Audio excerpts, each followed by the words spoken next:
Hello everyone, welcome to our YouTube channel homeopathy and yes Samriddhi Sharma is here to guide you. और आज की video में मैं आपसे जो एलन्स की नोट बुक है उसमें जो ए नंबर की मेडिसिन्स हैं जो अल्फ़ाबेट ए से स्टार्ट होती हैं उनके बारे में आपसे बहुत ही शॉर्ट में और बहुत ही इंटरेस्टिंग चीज़ें डिस्कस करूंगी। और जो भी लोग AIA PGET देना चाहते हैं या MD की प्रिपरेशन कर रहे हैं उनके लिए वीडियो काफ़ी इंपॉर्टेंट होने वाली है। और दूसरी बात, जो लोग टिप्स और ट्रिक्स जानना चाहते हैं मटीरिया मेडिका की उनके लिए भी ये वीडियो काफ़ी इंपॉर्टेंट होने वाली है, क्योंकि इसमें मैं आपसे टिप्स भी डिस्कस करूंगी और हाउ टू स्टडी वो ट्रिक्स भी डिस्कस करूंगी। तो ये सारी चीज़ें इस वीडियो में कवर होने वाली है। अप्रॉक्सीमेटली जो 30 मेडिसिन हैं वो हैं ए अल्फ़ाबेट की, तो वो सारी जो मेडिसिन हैं वो आपसे मैं इस वीडियो में डिस्कस करूंगी। तो चलिए वीडियो को शुरू करते हैं।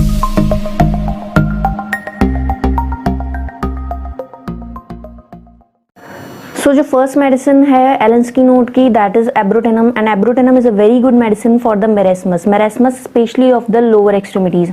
Now we are discussing the medicine only, so we will not discuss what is the meaning of the marasmus. Okay, so it is a very good medicine for the marasmus that is specially of the lower extremities. Now you have to remember which are the medicines that have the marasmus of the lower extremities, marasmus of the neck and marasmus of the upper extremities. So this is how you have to learn the medicine. Okay, so here the marasmus of the lower extremities, अगर marasmus जो है वो neck का ज़्यादा होता है तो हमारे पास natrum mure आती है। marasmus especially of the legs, if the legs are emaciated, okay, so the medicines are the tuberculinum, senicula and iodum. So you have to learn like this, that these are the three medicines along with the abrotenum that covers the marasmus of the lower extremities. Now the abrotenum patient is having the ravenous hunger. Okay, ravenous hunger means they want to eat something again and again. There is more and more desire to eat. Ravenous hunger is present, and but with the ravenous hunger they lose flesh while eating well. So that is the most important line of the iodum. You can see natrum mure, you can see senicula and the tuberculinum. So these are the four medicines that runs along with abrotenum. Okay, now the child is very much ill natured, so what I am discussing you in this video is important for everyone. Okay, so the child is ill natured and want to do something cruel. मतलब जो patient है वो बहुत ही इल नेचर्ड होता है, उसको हमेशा कुछ ना कुछ क्रूअल करने का मन करता है। Now as we have discussed, it is a very good medicine for the marasmus. Okay, so in the marasmus the head is weak, cannot hold it up. Okay, so this is also present in Athusa also. You will find in the abrotenum that there are itching chilblains. Okay, itching chilblains are present in agaricus also. So now you have to move to agaricus. That what is written in the agaricus? In agaricus, chilblains that itch and burn intolerably. Chilblains जो होते हैं उनमें etching भी होती है और burning भी होती है। Frostbite, all consequences of exposure to cold specially on face. Okay, so वहाँ पे तो सिर्फ लाइन लिखी हुई है इचिंग चिलब्लेन्स, बट यहाँ पे बर्निंग इचिंग के साथ और exposure to cold, all type of frostbite, ये सारी चीज़ें दी हुई है। Great weakness and prostration with hectic fever and children is unable to stand. मतलब हेक्टिक फीवर की भी बहुत अच्छी मेडिसिन है, बहुत वीकनेस है, बहुत प्रोस्ट्रेशन है, उसमें भी ये दवाई दी जाती है। So it's a very good medicine for the gout and for the rheumatism following the checked diarrhoea, rheumatism that alternates with haemorrhoids और विद डिसेंट्री। rheumatism जो हेमरॉइड्स और डिसेंट्री से अल्टरनेट करता है। So these are the lines that you have to read very carefully from the book. Okay, now moving on to the next medicine that is acetic acid. तो अगर हम कोई सी भी दवाई पढ़ते हैं उसमें सबसे ज़्यादा इंपॉर्टेंट होती है उसकी थर्स्ट। अब एसिटिक एसिड में क्या है? थर्स्ट है unquenchable thirst for large quantities, but there is no thirst in the fever state. So हमने थर्स्ट की बात पढ़ ली। अब जब हम देखते हैं एसिड्स, तो एसिड्स में वीकनेस जो होती है, प्रोस्ट्रेशन जो होती है वो बहुत मार्क्ड होती है। तो यहाँ पर भी वीकनेस प्रोस्ट्रेशन मार्क्ड है। मरीज जो होगा वो पतला दुबला होगा, पेल वैक्सी स्किन होगी और फेस जो होगा वो भी पेल वैक्सी फेस होगा। Okay, now it is a very good medicine for the marasmus also. Marasmus और अदर वेस्टिंग डिजीजेज जो भी पतला दुबला कर देती है, जो भी बीमारियाँ, उन सब के लिए जो दवाई है ये भी बहुत अच्छी है। So marasmus and other wasting diseases of children, हमको लाइन डिफरेंस पकड़ने हैं कि लाइन डिफरेंस किस किस में क्या क्या है। वहाँ पे था marasmus of lower extremities only, abrotanum में हमने देखा मेरेस्मस ऑफ लोअर एक्सट्रीमिटीज़ था। एसिटिक एसिड में जो है वो marasmus and other wasting disease of children. Okay, उसके बाद ये हेमरेज की बहुत अच्छी मेडिसिन है, haemorrhage from every mucous outlets of the body. अब इम्पॉर्टेंट लाइन ये है, great prostration after surgical shocks, after anaesthetics and after injuries. So ये क्वेश्चन बहुत बार पूछा हुआ भी है कि प्रोस्ट्रेशन जो है after surgical shocks, after injuries and after anaesthetics किस में है? So it is given in the acetic acid. So thirst हमने देख ली। अब एक बहुत इंपॉर्टेंट सिम्टम आता है जो आर्सेनिक को और एसिटिक एसिड को डिफ्रेंशिएट करता है कि एसिटिक एसिड का जो मरीज़ है वो बैक के बल नहीं लेट सकता, can not sleep lying on the back. Okay, कि पीठ के बल जो है एसिटिक एसिड का मरीज़ नहीं लेट सकता। और आर्सेनिक को आराम ही मिलता है लाइंग ऑन द बैक। एक तो मेडिसिन है जो बैक पे नहीं लेट पा रही है, दूसरी मेडिसिन है जिसको बैक पे लेटने पे आराम मिल रहा है। तो पहली तो हो गई एसिटिक एसिड, दूसरी हो गई आर्सेनिक। क्योंकि इसमें क्या होता है कि एसिटिक एसिड का मरीज जो है बैक के बल इसलिए लेट पाता है, उसको सिंकिंग फीलिंग होती है एब्डोमेन में कि जैसे सिंक हो जाएगा, वो बिल्कुल चिपक जाएगा बैक से, ऐसा इसको महसूस होता है। तो ये जो है बेली पर रेस्ट करने से आराम मिलता है। तो बेली पर रेस्ट करने से यानी कि पेट के बल रेस्ट करने से आराम मिलता है, तो अमोनियम कार्ब में भी जो है पेट के बल लेटने से आराम मिलता है। नाउ हर मेडिसिन के लास्ट में क्या होता है, एक रिलेशनशिप सेक्शन होता है। तो उस रिलेशनशिप सेक्शन में से भी जो इंपॉर्टेंट लाइंस हैं वो हमें पढ़नी होती है। जैसे कि एसिटिक एसिड को देखें तो एसिटिक एसिड में साफ लिखा हुआ है कि ये जो है वो बेलाडोना के हेडेक को एग्रवेट करती है। ठीक है, आप देख सकते हो, it aggravate specially the headache from belladonna. So मैं जो भी आपसे इस वीडियो में बातें डिस्कस कर रही हूँ ये काफ़ी इंपॉर्टेंट हैं। आपको ये पता चल जाएगा कि हमको क्या पढ़ना है, किस किस दवाई में से क्या क्या इंपॉर्टेंट चीज़ें हैं जो हमें पढ़नी हैं। एंड आप अगर कोई सा भी प्रिपरेशन कर रहे हो, MCQs प्रिपेयर कर रहे हो, तो उसमें भी आपको समझ में आ जाएगा कि एलेंस की नोट में से हमें क्या पढ़ना है। और वही जो बातें मैं आपसे डिस्कस कर रही हूँ ये बिल्कुल एक होती है ना छनी हुई चीज़ें, वो मैं आपसे डिस्कस कर रही हूँ हर मेडिसिन की, कि इतने MCQs मैंने देखे हैं और हर किताब देखी है, जितने भी MCQ की बुक्स हैं उनमें से ये सवाल पूछे हुए हैं। तो that's what I am discussing and I am trying to tell you कि आपको जो है एलेंस की नोट किस तरीके से पढ़नी है। अब हम नेक्स्ट मेडिसिन देखते हैं जो है एकोनाइट, एकोनिडम नेपेलस। सो एकोनाइट जो मेडिसिन है वो हमको पता है ट्रायोज बनाती है, पेन का, रेस्टलेसनेस का और टेंशन इसका बहुत ही की नोट है। ये सारे सबको ये लाइंस पता है, बट रेस्टलेसनेस कहाँ की है वो इम्पॉर्टेंट है। यहाँ पर जो है रेस्टलेसनेस मेंटल रेस्टलेसनेस है। एकोनाइट जो होता है वो बहुत ज़्यादा मेंटली रेस्टलेस होता है। ठीक है, उसके बाद एक इम्पॉर्टेंट चीज़ ये है कि एग्रवेशन इसको किस चीज़ से होता है ना। एग्रवेशन जो है लाइंग ऑन अफेक्टेड साइट है। नक्स मॉस्काटा देखो आप, HS देखो, HS और नक्स मॉस्काटा को जब भी ये लोग जिस तरफ इनको दिक्कत हो रही है, मतलब जिस तरफ इनकी कंप्लेंट्स हैं उस तरफ ये जब लेटेंगे ना तो इनकी कंप्लेंट्स बहुत ज़्यादा एग्रवेट हो जाएगी। तो lying on the affected site, aggravation, HS, nux moschata and the aconite, these are the 3 medicines. Okay, many females have fear of death during pregnancy.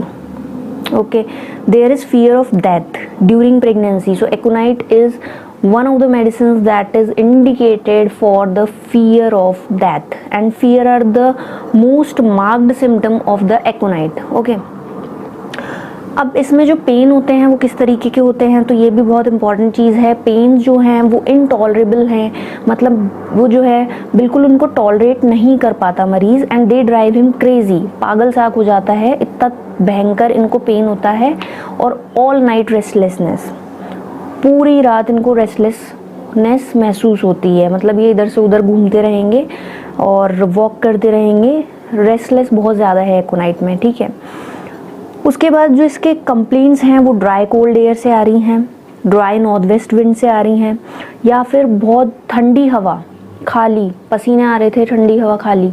उसके बाद जो कंप्लेंट्स यानी कि कोल्ड एयर एग्रवेशन जो है वो हमें एकोनाइट में देखने को मिलता है। अब मैं आपको बताऊंगी कि कफ की भी बहुत अच्छी मेडिसिन है एकोनाइट। तो 2 तरीके के कफ होते हैं। एक तो क्या होता है कि बहुत से लोग होते हैं जिनको सांस लेने में खांसी आती है, और एक होते हैं जिनको जो सांस छोड़ते हैं जब वो, तब उनको खांसी आती है। तो कफ ऑन एक्सपायरेशन अगर है कि सांस बाहर निकाली और खांसी आई तो एकोनाइट दवाई होती है। और अगर जो है सांस लेने में दिक्कत है, यानी कि सांस लेने की वजह से खांसी आती है, तो उसमें दो दवाइयाँ आती है। पहली तो आती है कॉस्टिकम और दूसरी आती है स्पॉन्जिया। तो ये दो चीज़ें आपको बिल्कुल ऐसे कैसे याद रखनी है कि बहुत सारे लोग ऐसे बोलते हैं कि जब मैं सांस लेता हूँ तो मेरे को खांसी आती है, तो कॉस्टिकम स्पॉन्जिया। जब सांस छोड़ता हूँ तो खांसी आती है, तो वो दवाई हो गई एकोनाइट। ओके, अब आपको ये पता होना चाहिए खांसी किस तरीके की है एकोनाइट में, तो ड्राई है, ठीक है, सूखी खांसी है एकोनाइट में। Now the next medicine is actaea racemosa और we can say cimicifuga. So actaea racemosa और cimicifuga is very good medicine for the ciliary neuralgia. कई लोग होते हैं जिनको आंख में दर्द होता है, डार्टिंग, एकिंग्स और शार्प पेन होता है आंख के अंदर, जो क्या होता है टेम्पल्स तक एक्सटेंड करता है। ओके, यानी कि जो है ग्लोब्स, पूरे आंख के इस ग्लोब में दर्द होता है उनके, और पूरा एक्सटेंड कर रहा है, पेन जो है टेम्पल्स में एक्सटेंड कर रहा है, वर्टेक्स में कर रहा है, ऑक्सिपिट में कर रहा है, ऑर्बिट में कर रहा है, एक्सटेंड कर रहा है। सीढ़ियाँ चढ़ेगा मरीज तो दर्द ज़्यादा होगा और लेटने से उनको आराम मिलता है। So it's a very good medicine for the ciliary neuralgia. और उसके बाद जो है रूमेटिज्म की बहुत अच्छी मेडिसिन है। रूमेटिज्म जो बेलीज को अफेक्ट करती है, कई लोग होते हैं जिनको क्या होता है टाइपराइटिंग का काम होता है, पियानो प्लेइंग का काम होता है, या फिर कई लोग होते हैं जो मशीन बहुत यूज़ करते हैं, सुइंग का काम करते हैं, तो उनमें क्या होता है कि ये जो मसल्स हैं, ठीक है, उनमें पेन होता है। तो जो भी रूमेटिज्म बेलीज ऑफ मसल्स को अफेक्ट करता है, जिनका कारण जो है, जो मैंने आपको बताया है वो है, ठीक है, तो उसमें एक्टिया रेसिमोसा बहुत अच्छा काम करती है। नेक बैक की मसल्स में पेन होगा, रूमेटिक पेन होगा, और उनमें क्या होता है कि स्टिफनेस महसूस होती है, कॉन्ट्रैक्शन महसूस होता है, स्पाइन सेंसिटिव हो जाती है स्विंग के काम से, टाइपराइटिंग के काम से, पियानो प्लेइंग के काम से, तो उनमें क्या होता है एक्टिया रेसिमोसा बहुत अच्छी मेडिसिन है। नेक्स्ट मेडिसिन है एस्कुलस, ठीक है। Aesculus as we know it's a very good medicine for the haemorrhoids, जिनको क्या होता है कि जीआईटी की भी दिक्कत है, लिवर की भी दिक्कत है, कैटाल भी कंडीशंस हैं, उनके लिए जो एस्कुलस है बहुत अच्छी मेडिसिन है। But have you ever think it about in the throat complaint? Throat complaint में कभी आपने सोचा है एस्कुलस को, ठीक है, वो मैं आपको बताऊंगी। इस तरीके से आपको एलेंस की नोट पढ़नी है। Now Aesculus is a very good medicine for the follicular pharyngitis, ठीक है, यानी कि यहाँ पर क्या होता है, रॉ सेंसेशन होता है, बर्निंग होती है थ्रोट में, और ड्राइनेस और roughness, dryness, raw sensation and burning in the throat. Okay, अब इसमें क्या होता है, मरीज को इतनी बर्निंग होती है, इतना रॉ सेंसेशन होता है, तो there is inclination to swallow and burning and pricking, stinging pain, dry constricted fauces. अब यहाँ पे आपने देख लिया प्रिकिंग पेन भी हो रहा है, स्टिकिंग पेन भी हो रहा है, और यहाँ पे कॉन्स्ट्रिक्शन महसूस हो रहा है। तो आप देखोगे एपिस और belladonna, these are the two medicine that are very much indicated for the pricking pain here, burning pain here and dry contraction of the fauces. So these are the three medicine that you have to remember for the follicular. So in the relationship section of the Aesculus, you will find out that it is very useful after Nux vomica and sulfur have improved but failed to cure the piles। यानी कि nux vomica और sulphur ने improve तो कर दिया मरीज के symptoms को, ठीक तो कर दिया, लेकिन वो क्योर नहीं कर पाया, तो Aesculus is the indicated medicine. So these are the lines that are important along with that you know of the Aesculus. Now the next medicine is Ethusa, and Ethusa is very much indicated for the children during dentition who cannot bear the milk। उनको क्या होता है कि दूध पीते ही क्या होता है, दांत आते हैं जब, उस समय जब वो दूध पीते हैं तो उससे उनको क्या होता है, उल्टी हो जाती है, वॉमिटिंग जो है लार्ज सॉर कर्ड की फॉर्म में, मतलब जो ऐसा लगता है कि दही साग जो है वैसा दूध पीने के बाद मुंह से निकल जाता है। तो लार्ज सोर कर्ड की फॉर्म में जो मिल्क है वो वॉमिट आउट हो जाता है, मिल्क बिल्कुल टॉलरेट नहीं कर पाता बच्चा डेंटिशन के टाइम पर, और उनको बहुत ज़्यादा कमज़ोरी, वीकनेस, ड्राउजीनेस, स्लीपीनेस आती है। तो उसके लिए जो है एथ्यूसा बहुत अच्छी मेडिसिन है जो इंडिकेटेड है। Okay, now the next medicine is agaricus. Agaricus is a very good medicine for the drunkards who have their headaches due to the excessive drinking.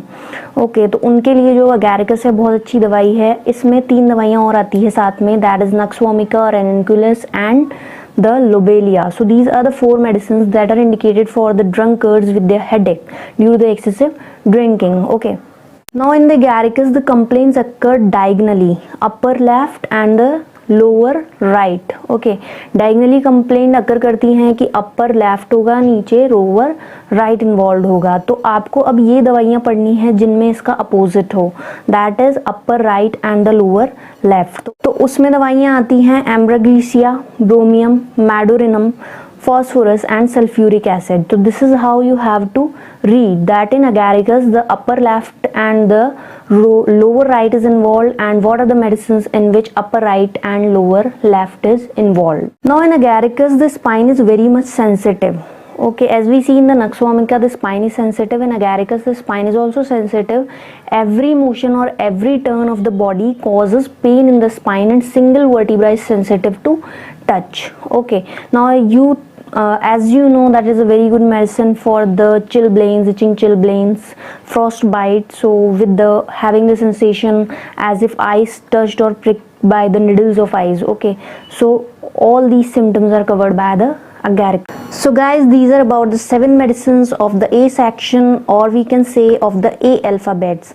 I hope आप सबको बहुत इंटरेस्टिंग लगी होगी ये वीडियो, और बहुत इंपॉर्टेंट ट्रिक्स जो थी और टिप्स थी और जो भी की नोट सिम्टम्स थे वो मैंने आपसे हर दवाई के डिस्कस किए. साथ ही साथ मैंने आपको ये भी बताया कि हर दवाई जो है वो किस काम में आती है. आई होप आप सबको पसंद आया होगा. अगर पसंद आया है तो इस वीडियो को लाइक कर दीजिए, शेयर की.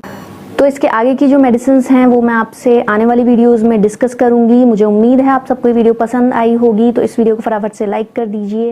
And thanks for watching. No homeopathy.